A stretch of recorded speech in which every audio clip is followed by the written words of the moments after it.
తాకట్లో ఉన్న మీ బంగారాన్ని విడిపించి ఆ రోజు ఆన్లైన్ రేటుకి కొంటాం. Sharma gold company. Welcome to Suman TV. నేను ప్రస్తుతం ఎస్ఎల్బిసి ఎక్కడైతే ప్రమాదం జరిగిందో శ్రీశైలం ఎడమగట్టు కాలువ దగ్గర ఉన్నా. ఇక్కడ ఉన్న ఈ ప్రాజెక్టు ఇక్కడ నుంచే వర్క్ జరుగుతుంది. ప్రమాదం జరిగింది ఇక్కడ నుంచి ఒక 13 కిలోమీటర్ల లోపల వాతావరణం ఎలా ఉంది? ఎన్డీఆర్ఎఫ్ బృందాలు రెస్క్యూ ఆపరేషన్ కంటిన్యూగా చేస్తున్నాయి.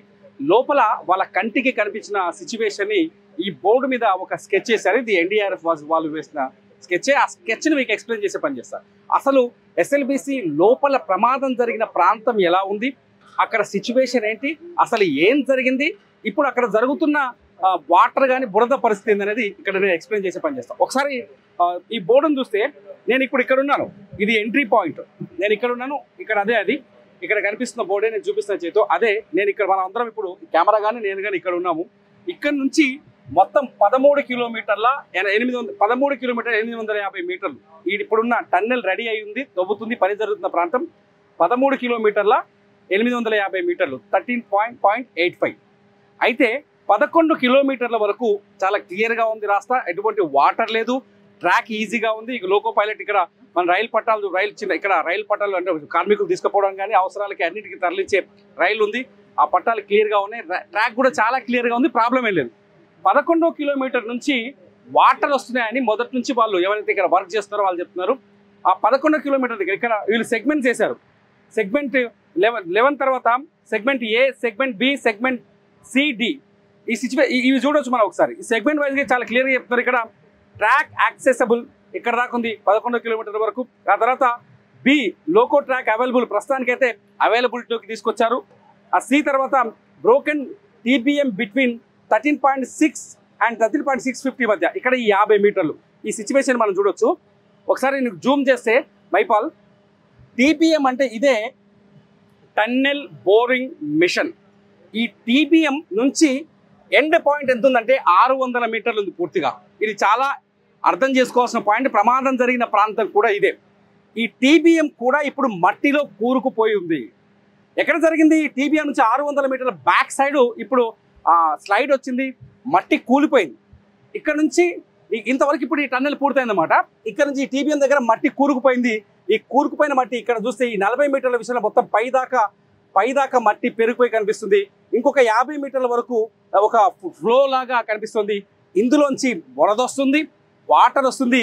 ఈ 600 మీటర్ల మధ్యనే ఈ చిక్కుకుపోయిన 8 మంది చిక్కుకుపోయారు. ఈ 8 మంది ఉన్న ప్రదేశం ఈ 600 మీటర్లే. ఈ 600 మీటర్లలో వాళ్ళు ఎక్కడున్నారని వెతికే ఆపరేషనే ఈ ఆపరేషన్ అంతా. ఎన్డీఆర్ఎఫ్ కావచ్చు, లేకపోతే బయట నుంచి వచ్చిన నేవీ టీం కావచ్చు, లేకపోతే ఆర్మీ టీం కావచ్చు, లేకపోతే ర్యాట్ హోల్ మైనర్స్ అని తీసుకొచ్చారు వాళ్ళు కావచ్చు, ఎస్డీఆర్ఎఫ్ కావచ్చు, ఇక్కడ ఉన్న బలగాలన్నీ పనిచేస్తుంది.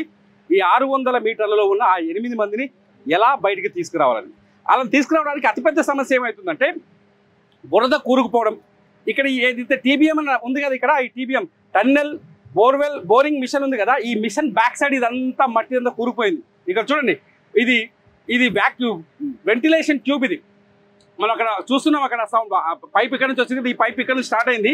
ఈ వెంటిలేషన్ ట్యూబ్ ద్వారా పనిచేసే వాళ్ళకి అక్కడ వెదర్ని అనుకూలంగా చేసే ట్యూబ్ ఇది.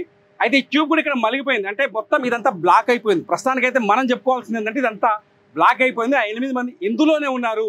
గడిచిన 4 రోజులుగా శనివారం నుంచి ఇవాళ వరకు ఇందులోనే ఉన్నారు. వాళ్ళని పసిగట్టడం ఇప్పుడు అతిపెద్ద సమస్యగా మారింది. పసిగట్టకపోవడానికి కారణాలేంటి? Sniffer dogs. పొద్దున మనం ఎన్డీఆర్ఎఫ్ వాళ్ళతో మాట్లాడితే చాలా స్పష్టంగా చెప్తున్నారు. వాళ్ళు స్నైపర్ డాగ్స్ని తీసుకొచ్చినప్పుడు ఆ కుక్కలు మనుషుల వాసనని గుర్తిస్తాయి. నేను చాలాసార్లు చూసాము. ఏదో ముఖ్యమంత్రి లేకపోతే ఏదో మంత్రి భూమిలోకి వచ్చినప్పుడు ఆ కుక్క స్నైపర్ డాగ్స్ని తీసుకొస్తే అక్కడ బాంబు పెట్టినా అంటే భూమిలో దాదాపు 10-15 మీటర్ల వరకు ఉన్న ఏదైనా వస్తువు వాసన పసిగట్టే శక్తి ఆ స్నైపర్ డాగ్స్ ఉన్నాయి. ఆ స్నైపర్ డాగ్స్ కూడా నిన్న తీసుకెళ్ళాలి లోపలికి. కానీ మనుషుల వాసని అంటే 8 మంది ఉన్నారు మనకు కన్ఫామ్. ఆ 8 మంది అందులోనే ఉన్నారు. వాళ్ళ పేర్లతో సహా తెలుసు. వాళ్ళ కుటుంబాలు పైన క్యాంపులో కనిపిస్తున్నాయి. కానీ వాళ్ళని ఎందుకు పసిగట్టలేకపోయాయని అడిగితే చాలా స్పష్టమైన ఆన్సర్ చెప్పారు. ఈ టీబీఎం రన్ చేయడానికి 7,500 లీటర్ల ఆయిల్ ఉంది అందులో. ఆ ఆయిల్ ఒక్కసారిగా బరస్ట్ అయిపోయింది కూలిపోవడంతో. ఆ ఆయిల్ ఈ మనుషుల వాసనకి మధ్య అవాంతరంగా మారుతుంది. సో అక్కడ స్నైపర్ డాగ్స్ వర్కౌట్ కాలేకపోయారు. ఇక మిగిలిందంతా ర్యాట్. ఇప్పుడు ఈ ర్యాట్ మ్యాన్ హోల్ టీం ఏం చేస్తుంది అనేది అతిపెద్ద ప్రశ్నగా మారింది. ఫైనల్గా ఎన్డీఆర్ఎఫ్ మాత్రం ఇక్కడ నిరంతరంగా నిర్వాధికంగా ఆపరేషన్ కొనసాగుతుంది. ప్రస్తుతానికి ఆల్రెడీ టీమ్స్ లోపలికి వెళ్ళాయి, మళ్ళీ వర్క్ స్టార్ట్ చేశారు. ఇక్కడ మంత్రి జూపల్లి కృష్ణారావు కూడా ఇక్కడ నుంచి దాదాపు 13 కిలోమీటర్ 11-12 కిలోమీటర్ల వరకు వెళ్ళొచ్చాడు ఆయన నిన్న. ఎన్డీఆర్ఎఫ్ బృందాలు చెప్తున్నా మేము ఇక్కడ దాకా రీచ్ అయ్యాం ఆల్మోస్ట్ ఆల్, కానీ అక్కడ వే లేదు, అక్కడ మనుషుల్ని రెస్క్యూ చేసే పరిస్థితి లేదు, మనుషుల్ని గుర్తుపట్టే పరిస్థితి లేదు, వరద మడుగ్గా ఉంది. ఇందులోంచి ఇప్పుడు ఈ ఏరియాలో వాటర్ పైనుంచి జలలాగా కురుస్తుంది, కింద నుంచి ఒక కాలువలాగా వస్తుంది. ఈ వాటర్ అంతా పెద్ద పెద్ద మోటార్లు పెట్టి పైపుల ద్వారా బయటికి పంప్ చేస్తున్నారు. ఈ వాటర్ మీరు ఒకసారి విజువల్లో మనం చూస్తే ఇక్కడ నుంచి ఎస్ఎల్బిసి నుంచి పైకి కృష్ణానది ఉంది బ్యాక్ సైడ్, ఆ కృష్ణానదిలో దాన్ని డంప్ చేస్తున్నారు. సో ఈ వాటర్ని ఇదంతా డ్రై చేసేది ఎప్పుడు, ఈ మట్టిని అక్కడి నుంచి రికవరీ చేసే అంత మనుషుల్ని వెతికేది ఎప్పుడు అనేది అతిపెద్ద ప్రశ్నగా మారింది.